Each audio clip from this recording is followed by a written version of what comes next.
మంచిది. అందరం రెండు చేతులు పైకెత్తి దేవునికి స్తోత్రం చెబుదాం. హల్లెలూయా. మంచిది. యేసుక్రీస్తు పరిశుద్ధ నామమున కూడి వచ్చిన మీ అందరికీ వందనాలు. కొద్ది నిమిషాలు దేవుని యొక్క వాక్యాన్ని విందాం. బైబిల్ గ్రంథములో నుంచి ద్వితీయోపదేశ కాండము 23వ అధ్యాయము 21వ వాక్య భాగమును చదువుకుందాం. నీవు నీ దేవుడైన యెహోవాకు మొక్కుకొనిన తరువాత ఆ మొక్కుబడిని చెల్లించుటకు తడవు చేయకూడదు. నీ దేవుడైన యెహోవా తప్పక నీ వలన దాన్ని రాబట్టుకొనును. అది నీకు పాపమగును. చాలు, అందరం కళ్ళు మూసుకుందాం. ప్రేమ కలిగిన తండ్రి, పరిశుద్ధుడా, నీ ఘనమైన నామానికి వందనాలు, స్తోత్రాలు చెల్లిస్తున్నాం ప్రభువా. ఈ ఉదయకాలపు ఆరాధనలో ప్రభువా మీరు మాతో ఉన్నారు, మా మధ్యలో మీరు ఉన్నందుకు నీకు వందనాలు చెల్లిస్తున్నాం. మా స్తుతుల మీద ఆశీర్వాదం ఉన్నందుకు నీ కృతజ్ఞతా స్తోత్రములు చెల్లిస్తూ ప్రభువా తండ్రి, కూడి వచ్చిన బిడ్డలందరినీ కూడా ప్రభువా నీ చేతులకు అప్పగిస్తున్నాం. నీ ఆత్మ చేత నడిపించండి, నీ ఆత్మ స్వాధీనంలో ఉంచుకోమని ప్రార్థిస్తున్నాం. ఈ చదవబడిన వాక్య భాగమును ధ్యానిస్తూ ఉండగా నన్ను కూడా నీకు ఆత్మచేత అభిషేకించి మా అందరితో ప్రభువా మీరు మాట్లాడండి. యేసుక్రీస్తు నామమున ప్రార్థించి అడిగి వేడుకొనుచున్నాము తండ్రి, ఆమేన్.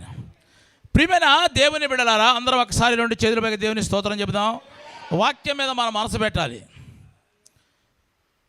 ఈ వాక్య భాగమును మనం జాగ్రత్తగా గమనించినట్లయితే కనుక మీరు ఏదైనా సరే దేవునికి మొక్కుబడి చేసుకుంటే ఆ మొక్కుబడి చెల్లించడానికి మీరు తడవ చేయకూడదు. ఏదైనా కష్టములో, ఒకవేళ బాధలో, దుఃఖములో దేవుని దగ్గర మొక్కుబడి మనం చేసుకుంటాం. ప్రభువా ఈ కార్యము చేస్తే గనక నేను ఇలా చేస్తా, ఈ కార్యము చేస్తే గనక నేను ఇలా ఉంటా, ఈ కార్యము చేస్తే గనక నేను ఇది ఇస్తా అని దేవుని దగ్గర మనం మొక్కుబడి చేసుకుంటాం. కాబట్టి నీ దేవుడైన యెహోవాకు మొక్కుబడి చేసుకుంటే గనక దాన్ని చెల్లించడానికి మనము తడువు చేయకూడదంట, అర్జెంటుగా ఇచ్చేయాలంట. హల్లెలూయా. ఒకవేళ నువ్వు ఆలస్యము చేస్తే నీ దేవుడైన యెహోవా తప్పక దాన్ని నీ దగ్గర నుంచి ఖచ్చితంగా రాబడతాడు. అలా రాబడేటట్లుగా నువ్వు చేస్తే కనుక అది నీకు పాపం అవుతుంది. గట్టిగా స్తోత్రం చెబుదాం. మీకు అర్థమైందా? బలవంతంగా మీ దగ్గర నుంచి తీసుకున్నారనుకోండి, ఎలాగో మీ దగ్గర నుంచి ఖచ్చితంగా దేవుడు తీసుకుంటాడు, దాంట్లో డౌట్ లేదు, క్లియర్. అది ఎప్పటికీ నీ ఫైల్లో, నీ లిస్ట్లో అదొక రిమార్కుగా మిగిలిపోతాయి. దేవునికి ఇది ఇస్తానని, దేవుని కొరకు ఇది చేస్తానని, దేవుని కొరకు సమయం ఇస్తానని, దేవుని కొరకు నువ్వేం మొక్కుకున్నావు? అది కనుక నువ్వు చెల్లించకపోతే గనక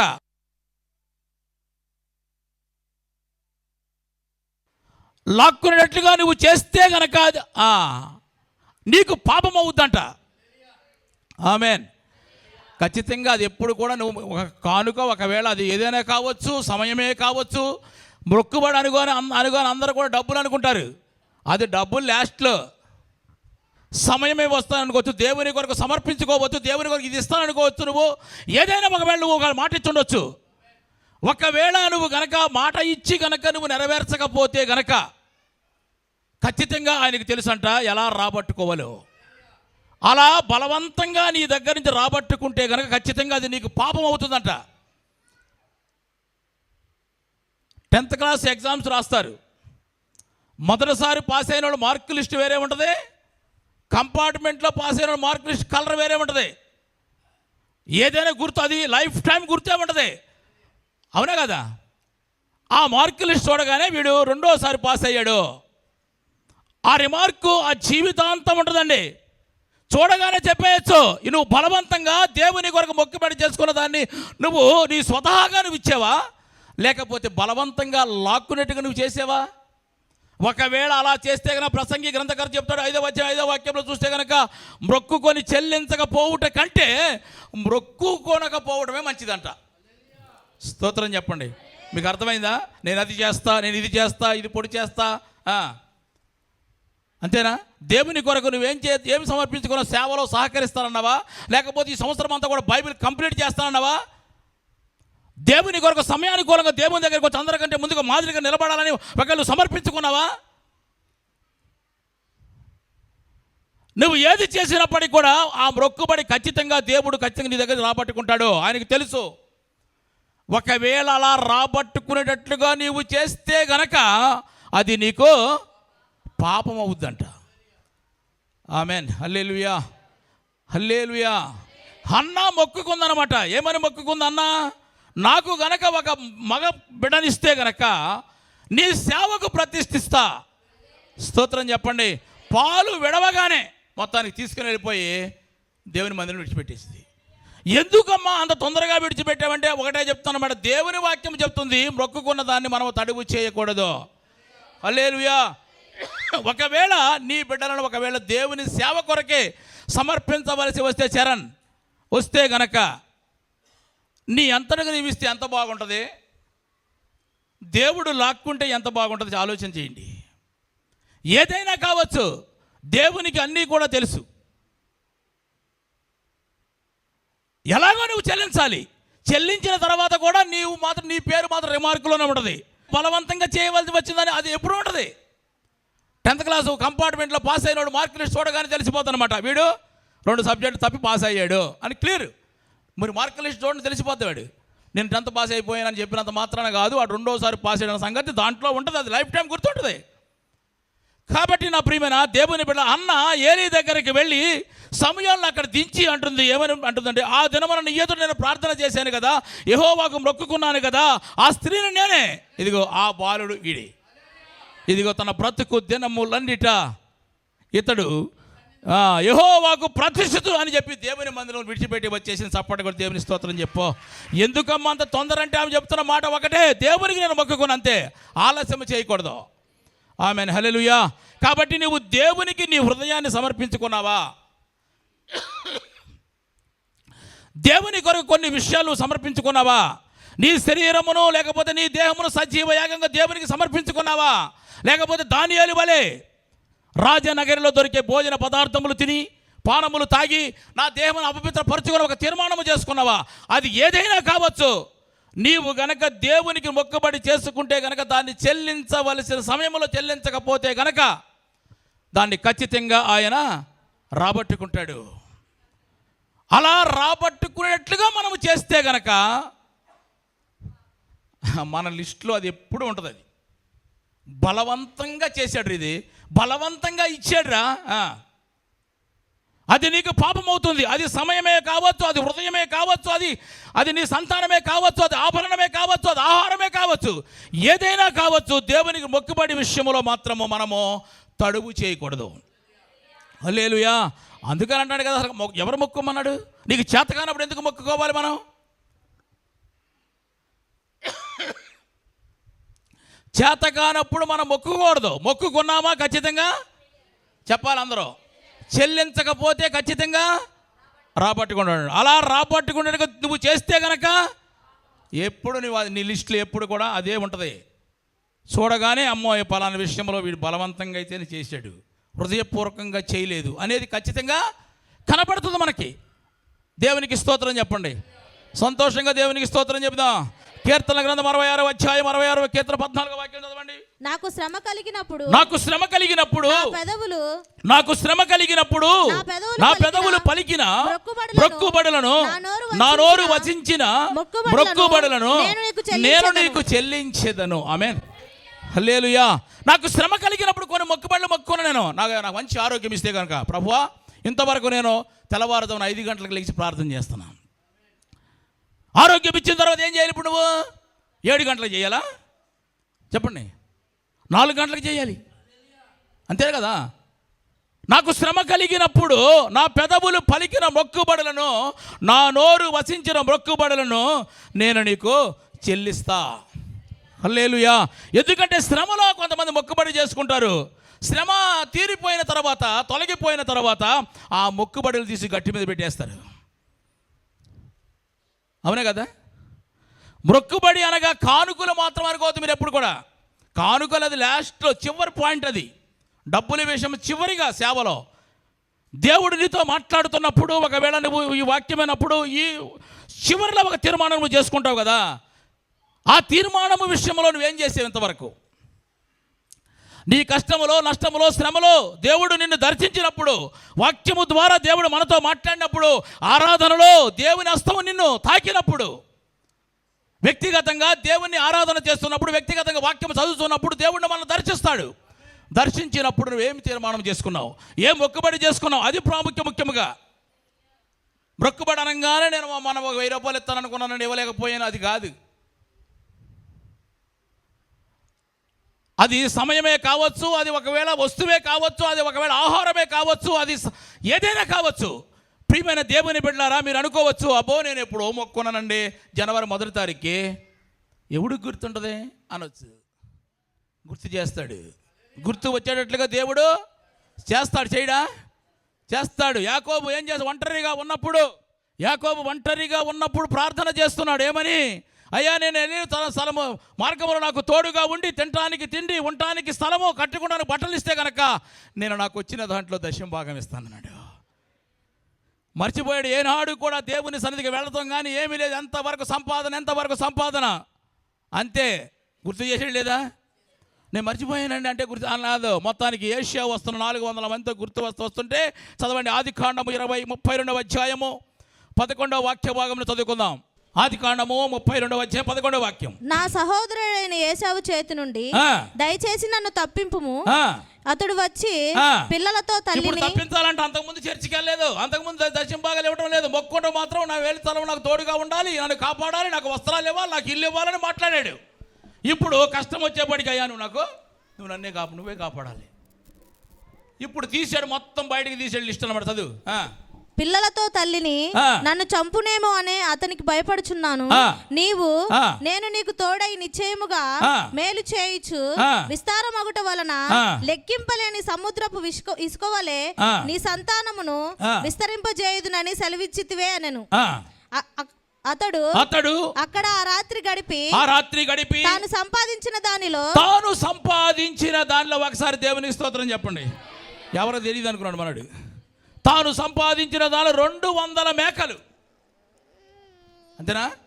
20 మేక పొట్టేళ్ళు, 200 గొర్రెలు, 20 పొట్టేళ్ళు, తర్వాత 30 పాడి ఒంటేలు, వాటి పిల్లలు, ఇంకా చాలా పెద్ద లిస్ట్ ఉందన్నమాట.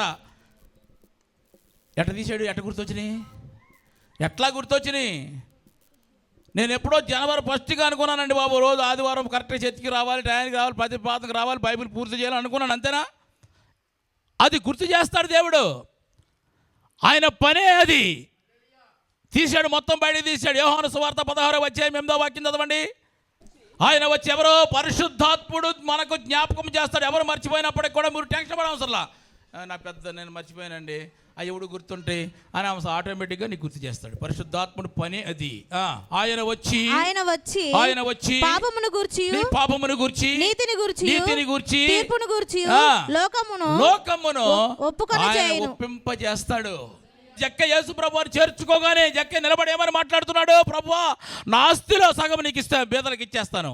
నేను ఎవరిని యొద్దైనా అన్యాయముగా తీసుకునే ఎడల అతనికి 4 వంతుకు పోతే కనుక ఎవరు గుర్తు చేయలేదు. యేసు ప్రభువు వచ్చిన సూర్యులో పెట్టేవేంటి, ఏంటి సంగతి, ఎంతమంది అన్నాడా? గుర్తు చేస్తాడు దేవుడు, గుర్తు చేస్తాడు. మొత్తానికి పరిశుద్ధాత్ముడు మనం ఒప్పింపజేస్తాడు. పరిశుద్ధాత్ముడు ఒప్పింపజేసినప్పుడు కూడా నువ్వు లోబడకపోతే కనుక అది నీకు పాపం అవుతుంది.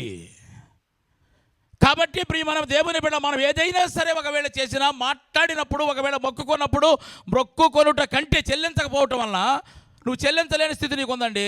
అలాంటప్పుడు నువ్వు మొక్కుకోకపోవడం మంచిది. దేవునికి స్తోత్రం, హల్లెలూయా. అప్పుడంట నీకు అది పాపం అవుదంట. కింద చెప్తాడు, ద్వితీయోపదేశకాండలో చెప్తాడు తర్వాత. అది కాబట్టి అనవసరంగా పాపం తెచ్చుకుంటాం ఎందుకు? బలవంతంగా తీసుకున్నట్టు చేసుకుంటాం ఎందుకు?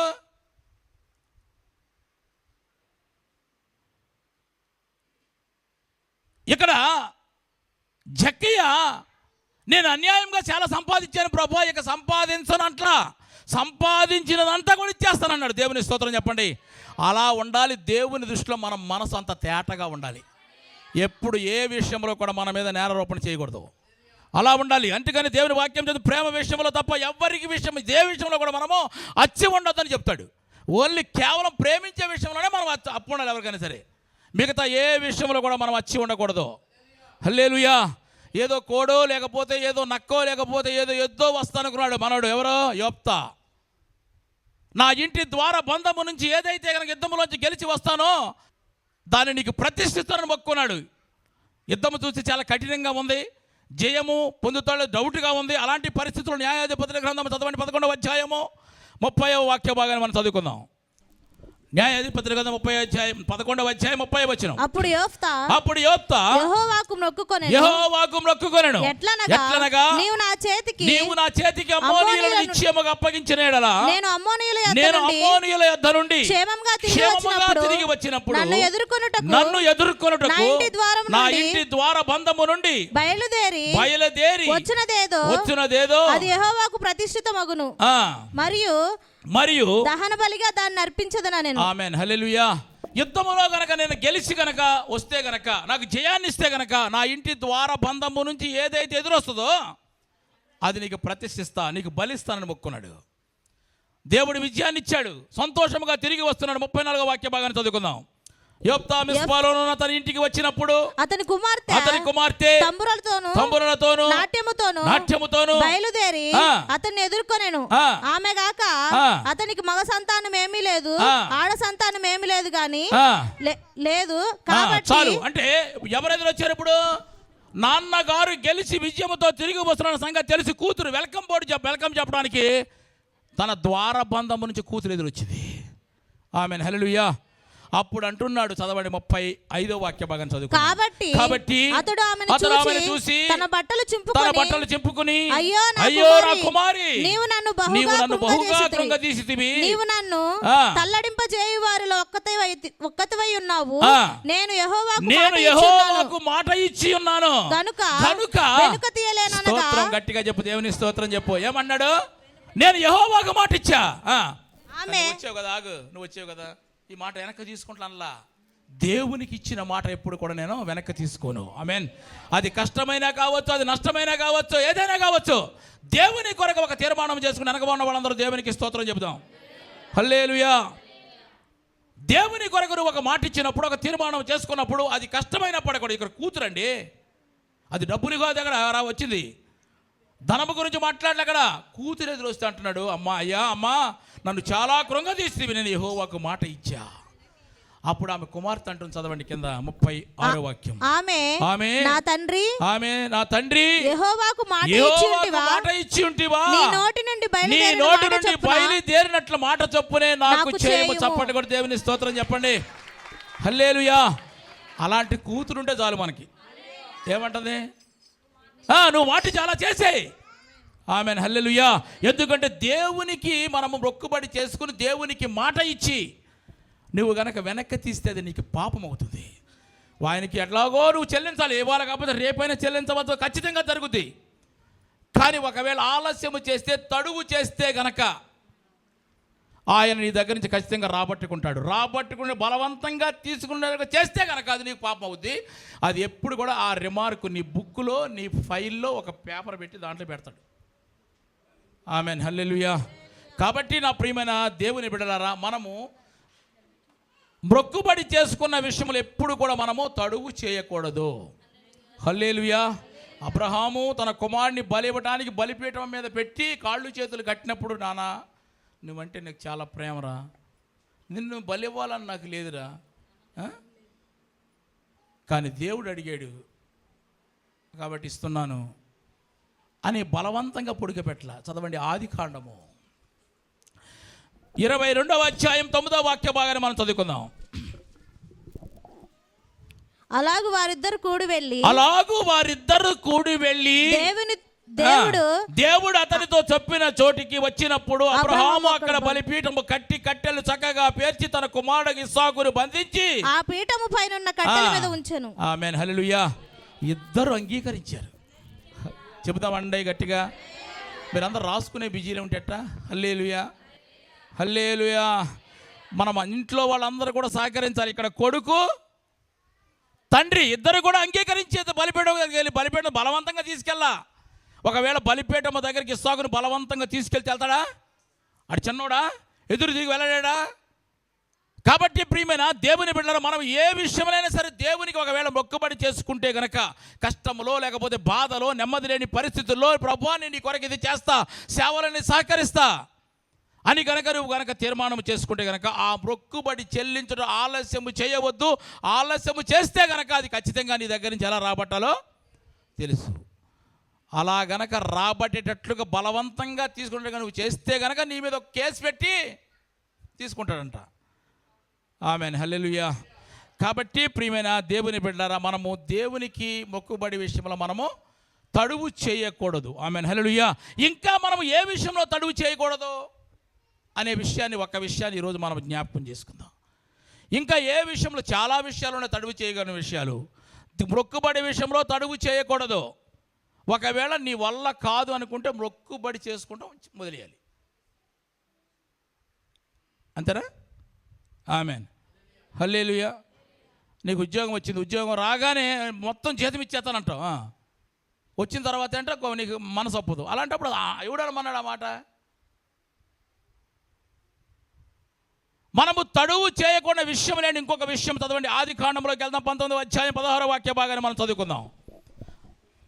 అతడు తడువు చేసెను, అప్పుడు అతని మీద యెహోవా కనికరపడుట వలన ఆ మనుషులు అతని చేతిని అతని భార్య చేతిని అతని ఇద్దరు కుమారుల చేతులను పట్టుకొని వెలుపలకు తీసుకొని వచ్చి ఆ ఊరి నుండి బయట నుంచిరి. చాలు. ఇక్కడ ఈ వాక్య సందర్భాన్ని మనం జ్ఞాపకం చేసుకుంటే, ఈ వాక్యం ఎవరి గురించి రాయబడిన మాట? ఇది లోతు గురించి. లోతు చేసిన పనే పలికిమాని పని, అబ్రహాముని విడిచిపెట్టి వెళ్ళిపోవటం. ఎప్పుడు వెళ్ళిపోదామని సమయం కొరకు ఎదురు చూస్తూ ఉన్నాడు. అంతేనా? సెటిల్ అయిందే చండాలపూర్లో, సొదొమ గొమొర్రా పట్టణంలో గుడారం వేసుకున్నాడు. మళ్ళీ అక్కడ ప్రజలందరూ కూడా దుర్మార్గుల కామ వికారయుక్తమైన నడవడి చేత అని రాయబడింది బైబిల్ పేతురు రాసిన పత్రికలో. అంటే అలాంటి నీచమైన ప్రవర్తన కలిగిన ప్రజల మధ్యలో నివాసం చేస్తున్నాడు. అంటే ఏంటంటే కనుక, లోతుకు ఆ ఊరన్నా, లోతుకు ఆ ఊరు ప్రజలన్నా ఆయనకి ఇష్టం లేదు. కానీ తన మనసు చంపుకుని అక్కడ వాళ్ళ బచ్చి చండాల మనుషులు, వీళ్ళు చూస్తాను అబద్ధాలు ఆడతారు, వీళ్ళు చూస్తాను మోసం చేసేస్తారు, చూస్తాను వ్యభిచారం చేస్తున్నారు వీళ్ళు అని తెలిసి కూడా వాళ్ళ దగ్గరే ఉన్నాడు, ఆ ఊరిలోనే ఉన్నాడు. ఒకవేళ లోతు సొదొమ గొమొర్రా పట్టణంలో ఉంటే ఏమైనా లాభం ఉందా? ఏమైనా ఆస్తిపాస్తులు ఉన్నాయంటే కనుక 1 ఎకరం పొలం కొట్టలేదు. ఎందుకు ఆ పట్టణంలో ఉన్నాడు? ఎందుకు ఆ ఊరిలో ఉన్నాడు? కనుక ఆ ఊరి గవిని దగ్గర కూర్చుని అందరికీ తీర్పు చెప్తున్నాడు అనమాట. ఎవడో అన్నాడంట, అరే నువ్వు చాలా తెలియగలనాడు, నువ్వు బాగా తీర్పు చెప్తావు అన్నాడంట. ఇక ఎప్పుడైతే అన్నాడో, ఎవడు రాకపోయినా సాయంత్రం అయ్యేపటికి ఆడు కుర్చీ ఆడు తెచ్చుకుని ఆ గవిని దగ్గర వేసుకుని ఎవడు వస్తాడని చూస్తున్నాడు. ఆ దాని కొరకు తన మనసును చంపుకుని, ఆ ఊరి మంచిది కాని సంగతి తెలుసు, ఆ ప్రజలు మంచిది కాదని సంగతి తెలుసు, వాళ్ళు మోసగాళ్ళని సంగతి తిరిగి తెలుసు, కానీ వారితోనే సహవాసం చేస్తున్నాడు. ఆమేన్, హల్లెలూయా. ఆ మాత్రము దానికి ప్రియమైన దేవుని బిడ్డ అక్కడ నీచాన్ని, పాపాన్ని, శాపాన్ని, దరిద్రాలు అనుభవిస్తూనే బ్రతుకుతున్నాడండి. ఒకవేళ ఆ ఊరు వెళ్ళినప్పుడు వెళ్ళగానే ఏమైనా లాటరీ తగిలిందా ఆయనకి ఏమన్నా అంటే, ఏ రాజుగారు నమ్ముకుని ఏ రాజుగారు పంచన చేరాడో మొట్టమొదటిగా ఆ రాజుగారిని, ఆ రాజుగారి భార్యని, ఆ రాజుగారి ఆస్తిని అంతటిని కూడా ఆడుతో ఈడు తిరుగుతున్నందుకు స్తోత్రం చెప్పండి. ఈడి సంతానం, ఈడి సంపదన అంతటినీ, వీడి భార్య పిల్లలందరూ కూడా వేసుకుపోయారు. ఏమైనా లాభం కలిగిందో వెళ్ళగానే నాకు మొత్తంగానే మా ఊరు వెళ్ళంగానే వాళ్ళతో కలిసి ఉండంగానే వాళ్ళతో సహవాసం చేసినప్పుడు నాకు కొంచెం వెళ్ళగానే నాకు చాలా సాయం చేశాడు అంటాకి ఏమైనా ఉందా? ఏమీ లేదు. వాడితో వీడు తిరుగుతున్నందుకు, వాడితో పంచన చేరినందుకు, అరే వీడు వాడి మనిషి అని వీడిని కూడా వేసుకుపోయారంట. ఏదో దేవుని యొక్క మహాకృపను బట్టి అబ్రహాము రావటము, స్తోత్రం చెప్పండి, వాళ్ళని విడిపించి తీసుకొని వెళ్ళటం, లేకపోతే మనోడు పరిస్థితి ఎలా ఉండేదో. అంటే ఆ ఊరిలో ప్రజలు మంచి వాళ్ళు కాదన్న సంగతి లోతుకు తెలుసు. తన మనస్సును చంపుకున్నాడు. చదవడి పేతురు రాసిన 2వ పత్రిక 2వ అధ్యాయంలో చూస్తే 7వ వాక్య భాగాన్ని మనం చదువుకుని ముందుకు వెళదాం. దుర్మార్గుల కామ వికారయుక్తమైన నడవడి చేత బహు బాధపడిన నీతిమంతుడు లోతును తప్పించెను. ఆ నీతిమంతుడు చాలు. అంటే అలాంటి ప్రజల మధ్యలో ఉన్నాడండి. మనసును చంపుకునే ఉన్నాడు. అంత అవసరమా చెప్పండి? ఏమైనా లాభం ఉందా వాళ్ళతో కలిసి ఉంటే? దేవునికి స్తోత్రం చెప్పండి అందరూ. మీరు ఫేస్లు అందరూ అట్లా ఉండకూడదు. హ్యాపీగా హల్లెలూయా బాగా మొక్కున్నట్టున్నారు మీరు. హల్లెలూయా. మీ మీద కేసు పెట్టి లాక్కుంటాడు, జాగ్రత్త. ఫైల్లో ఉంటుంది, మన ఫైల్లో లాక్కునేదాకా ఇది ఇవ్వలేదురా అని.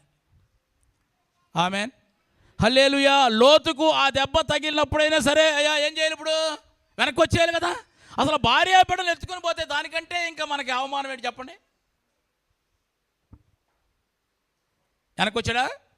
మళ్ళీ అక్కడే ఉన్నాడు. ఇది మనకు తగిన స్థలము కాదు, ఇక్కడ వారితో సహవాసం మనకు మంచిది కాదు, ఇది మనకు క్షేమైన ప్రదేశము కాదని తెలిసి కూడా అక్కడే ఉన్నాడు. అప్పుడు దేవుడే స్వయంగా దిగొచ్చి, నాన్న, ఇంత చదువుకున్న వాక్యం అన్నమాట. ఇప్పుడు నాన్న నువ్వు అర్జెంటుగా చదువు, ఈ ప్రాంతం మీదకి దేవుని ఉగ్రత దిగి రాబోతుంది. యెహోవా అగ్ని చేత ఈ పట్టణం కాల్చివేయబోతున్నాడు. ఇది శపితమైన ప్రాంతం, ఇది త్వరగా ఇక్కడి నుంచి వెళ్ళిపో, దేవుని ఉగ్రత రాబోతుందని చెబితే ఏం చేస్తున్నాడు? తడువు చేస్తున్నాడు, ఆలస్యం చేస్తున్నాడు. కాబట్టి నా ప్రియమైన దేవుని బిడ్డలంటే అతడికి ఇష్టము లేని, ఇష్టపడని ప్రజల మధ్యలో ఉండటానికైనా ఇష్టపడుతున్నాడు, కానీ దేవుని ఉగ్రత నుంచి తప్పించుకోవడానికి అతను ఇష్టపడలేదు.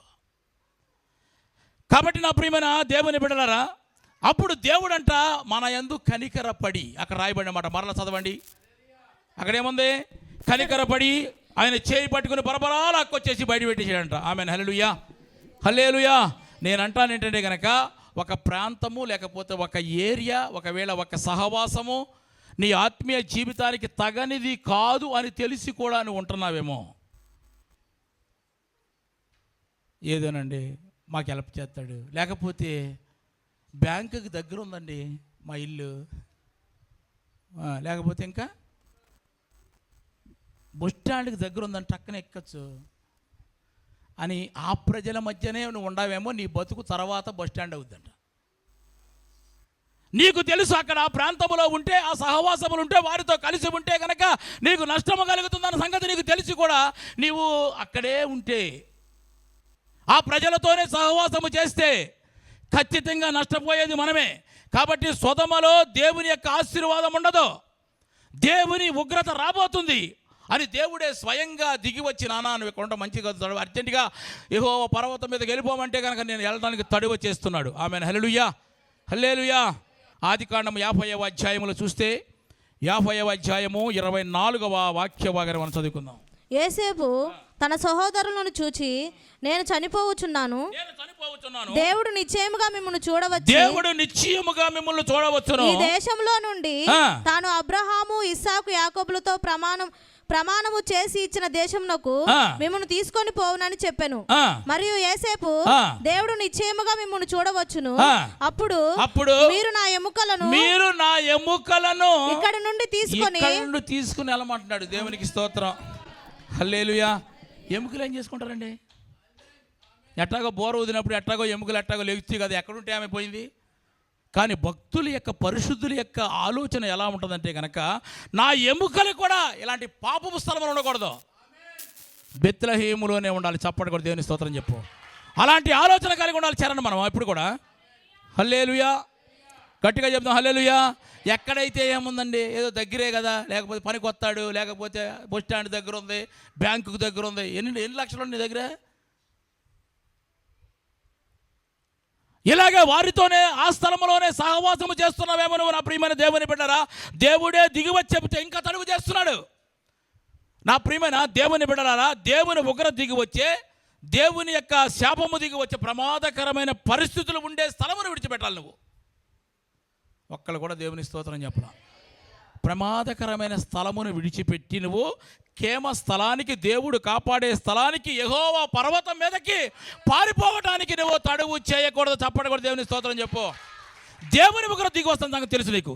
సొదొమ గొమొర్రా పట్టణం దేవుడు కాల్ చేస్తున్న సంగతి తెలుసు. స్వయంగా దిగొచ్చి ఆయన చెప్పాడు, అయినా సరే తడువు చేస్తున్నాడు. యెహోవాకు మొక్కుబడి చేసుకున్న దాన్ని తడువు చేయకూడదు మనం చెల్లించక. రెండవది ఏంటంటే, దేవుని ఉగ్రత వచ్చే, శాపం ఇచ్చే ప్రమాదకరమైన స్థలమును విడిచి నువ్వు క్షేమకరమైన దేవుడు కాపాడే స్థలమునకు, యెహోవా పర్వతం మీదకి వెళ్ళటానికి నువ్వు తడువు చేయకూడదు. ఆమెన్. హల్లెలూయా. చాలామంది కూడా రక్షించబడితే పరలోకానికి వెళ్తారనే ఆశ ఉంటుంది కొంతమందికి. నీతిమంతుడు పలుమార్లు పడిపోయినా లేస్తాడు కదా అన్న ఆశ ఉంటుంది కదా కొంతమందికి. కానీ కొంతమంది అలా బాప్తిసం మాత్రం తీసుకోరు, తడువు చేస్తూ ఉంటారు. తడువు చేస్తే ఇంత గొప్ప రక్షణ నిర్లక్ష్యము చేస్తే ఎలా తప్పించుకుంటావు నువ్వు? ఎవడు తప్పిస్తాడు నిన్ను? వాక్యము నీ ముందు ప్రకటించబడుతుంది, వాక్యము నీకు తెలుసు. దేవుని ఉగ్ర దిగొస్తున్న సంగతి అక్కడ దేవుడే తానే దిగి వచ్చి చెప్తున్నాడు. నువ్వు అర్జెంటుగా యెహోవా పర్వతం మీదకి నువ్వు ఫ్యామిలీతో పోరా అంటే కనుక నేను ఇక్కడే ఉంటా అంటాడు. ఇక్కడే ఉంటే నష్టపోయేది నువ్వే కదా. మెఫీబోషెతు కుంటివాడు, ముగిస్తాను నేను. మెఫీబోషెతు కుంటివాడు కదా, లోదేబరిలో ఉన్నాడు. లోదేబరిలో ఉంటే కనుక రాజీ కనికరం ఆయన మీదకి వచ్చిందండి. రాజనగరికి వచ్చేసాడు. చప్పటి కూడా దేవుని స్తోత్రం చెప్పు. అంటే ఆ కుంటివాడు అక్కడికి రావటం వల్ల, దేవుడి కనికరం చూపటం వల్ల, వెంటనే రావటం వల్ల, ఆలస్యం చేయకుండా రావటం వల్ల దావీదు బల్ల యొద్ద కూర్చొని భోజనం చేసి కృపనిచ్చాడు ప్రభు. స్తోత్రం చెప్పు. నయోమి ఉంది, రూతు ఉంది, మోయాబులో ఉన్నారు. దేవుడు చెప్తున్నాడు మరలా బెత్లెహేము దేశమును దేవుడు దర్శించాడు, వెళ్ళమన్నారు. వెళ్ళారు కాబట్టి ఆశీర్వదించబడ్డారు. ఏదో మంచో చెడు వచ్చేసాం కదండి, ఇక వెళ్తూనే ఉంటాం, ఇక అయిపోయింది, ఇక వెళ్తూనే బతుకుతాం, వెళ్తూనే ఉంటాం అంటే కనుక ఇప్పటికే నష్టపోయింది చాలు, ముగ్గురు పోయారు, మగవాళ్ళందరూ పోయారు, ఇంకేం బతుకుతావు రా అని అంటే అనేదాకా వాళ్ళు ఎదురు చూడకోకుండా అసలు ఒక మాట మనం ఆలోచన చేయాలి. ఒకవేళ దేవుడు దర్శిస్తే కనుక బెత్లెహేము దేశమును దర్శిస్తాడు, కానీ మోయాబు దేశం ఎందుకు దర్శిస్తాడండి? ఆ మాత్రం ఒకవేళ కామన్ సెన్స్ ఉండాలి కదా ఎవరికైనా సరే. మోయాబు దేశం పాపంతో నిండిన ప్రాంతం, ప్రజలు నివాసం చేస్తున్నారు, దేవుడికి వ్యతిరేకమైన ప్రజలు ఉన్నారు. ఆ ప్రాంతాన్ని దేవుడు ఎలా దర్శిస్తాడు లక్ష్మణ్ బ్రదర్? దర్శిస్తే మోయాబు దేశం ఎప్పుడు కూడా దర్శించరు, యోధా బెత్లెహేము దేశంలో దర్శిస్తాడండి. కాబట్టి ఫలములు లేని చోట, కాపుదల లేని చోట, భద్రము లేని చోట, నడిపింపు లేని చోట మనం ఎప్పుడు కూడా ఉండకూడదు. మన మనస్సాక్షిని చంపుకుని అక్కడ ఎందుకు ఉండాలండి? ఎందుకు ఉండాలి? నీవు కంచెగల తోటలో ఉండాలి. స్తోత్రం చెప్పు. నీవు యెహోవా తోటలో ఉండాలి. ఉన్నత ఉపదేశము ఉన్న క్రమముగా ఉన్న చోట నువ్వు ఉండాలి. ఆమెన్, హల్లెలూయా. అపోస్తుల బోధలో నీవు ఉండాలి. పరిశుద్ధుల సహవాసంలో మనం ఉండాలి. ఎక్కడ పడితే అక్కడ ఉండకూడదు. నువ్వు అక్కడ ఉండొద్దురా, ఆడ సహవాసం మంచిది కాదు అని చెప్తున్నాడు లోతుకి. అసలు లోతుకి కూడా తెలుసు అక్కడికి వెళ్తే ఆడేం బాగుపడదు, తెలుసా లేదా? తెలిసి కూడా తడువు చేస్తున్నాడు. అలాగైతే కనుక కొంతమంది అంటారు దేవుడు ఎక్కడుండా కాపాడతాడండి. ఆయన కాపాడే దేవుడు కదా. కాపాడే దేవుడు అయితే కనుక లోదేబారులో ఉన్న మెఫీబోషెతును ఎందుకు రమ్మని రాజ గుర్రములు, రాజ రథములు ఎందుకు పంపించాడు అక్కడికి? మోయాబు దేశంలో ఉన్న నయోమి కుటుంబాన్ని బెత్లెహేము దేశం ఎందుకు రమ్మని చెప్పాడు? ఎక్కడున్నా కాపాడతాడు అంటారు కొంతమంది. ఏ పాస్టర్ అయితే ఏముందండి బాబు, మా నెత్తి మీద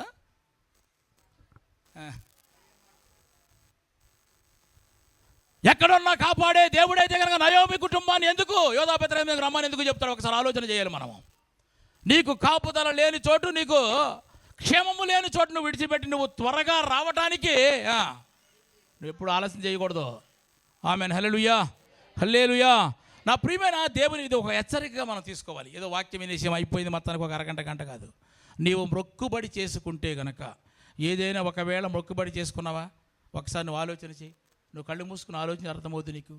డబ్బుల గురించి కాదు, నీ సమయం ఇస్తానన్నావా, లేకపోతే ఇంకా ఏమి సమర్పించుకున్నావు, ఏమైనా దేవుని కొరకు చేయాలనుకున్నావా, అది ఒక్కసారి ఆలోచన చేయి. ఒకవేళ నీకు జ్ఞాపకం రావట్లేదా, పరిశుద్ధాత్ముడు ఖచ్చితంగా జ్ఞాపకం, ఆయన పనే అది. జక్కయ్య మనసు ఇప్పుడు తేటగా ఉంది. ఆమెన్, హల్లెలూయా. నేను ఇక నుంచి ఇక అన్యాయంగా సంపాదించిన దాంట్లో 4 వంతులు ఇచ్చేస్తానంటున్నాడు. అలా ఉండాలి మన మనసు. ఎప్పుడు మన మీద మన మనసు నేరారోపణ చేయకూడదు. ఒకవేళ ఒకవేళ బలవంతంగా ఒకవేళ దాన్ని నెరవేరిస్తే కనుక ఖచ్చితంగా మన ఫైల్లో ఆ పేజీ ఖచ్చితంగా అది ఉంటుంది. ఇది బలవంతంగా చేసిన మొక్కుబడి, ఇది సంతోషంగా ఇచ్చిన మొక్కుబడి ఖచ్చితంగా చూడగానే తెలిసిపోతాయి. కాబట్టి నా ప్రియమైన దేవుని బిడ్డలారా, మీరు ఒకవేళ లోదేబారులో ఉంటే కనుక మీరు రాజనగరికి వచ్చేయాలి. మీరు సొదొమలో ఉంటే కనుక యెహోవా పర్వతం మీదకి వచ్చేయాలి. మీరు మోయాబులో ఉంటే కనుక బెత్లెహేమునకు మీరు వచ్చేయాలి. ఈ విషయంలో మీరు తడువు చేయవద్దు. ఇది ఒక హెచ్చరికగా తీసుకోండి. మీరు మనకు క్షేమము లేని చోట, భద్రత లేని చోట మనం ఉండి మన మనసు చంపుకుని ఎందుకు ఉండాలి అక్కడ? నీకు క్షేమం లేదన్న సంగతి తెలుసు, అక్కడ నీకు లాభం లేదన్న సంగతి తెలుసు. కాబట్టి నా ప్రియమైన దేవుని బిడ్డ, నువ్వు తడువు చేయవద్దు. ఇది ఒక హెచ్చరికగా తీసుకో. దేవుడు మిమ్ములను, మీ కుటుంబాలను, మనందరినీ కూడా దేవుడు ఆమేన్ దీవించును గాక. మంచిది, తల్ల వంచండి, ప్రార్థన చేద్దాం. హల్లెలూయా. మంచిది, ప్రార్థన చేసుకో. అందరూ కూడా తల్ల